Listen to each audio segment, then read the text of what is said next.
نزل عليك الكتاب في الحق مصدقا لما بين يديه وأنزل التوراة والإنجيل من قبل هدى للناس وأنزل الفرقان إن الذين كفروا في آيات الله لهم عذاب شديد والله عزيز ذو انتقام إن الله لا يخفى عليه شيء في الأرض ولا في السماء هو الذي يصوركم في الأرحام كيف يشاء لا إله إلا هو العزيز الحكيم.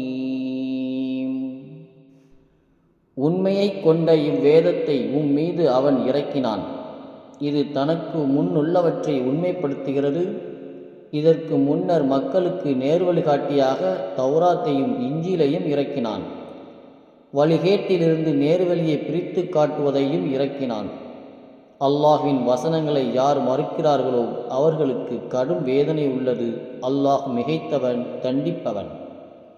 பூமியிலும் வானத்திலும் அல்லாஹுக்கு எதுவும் மறையாது. கருவறைகளில் தான் நாடியவாறு அவனே உங்களை வடிவமைக்கிறான். மிகைத்தவனும் நுண்ணறிவாளனுமாகிய அவனைத் தவிர எந்த கடவுளும் இல்லை.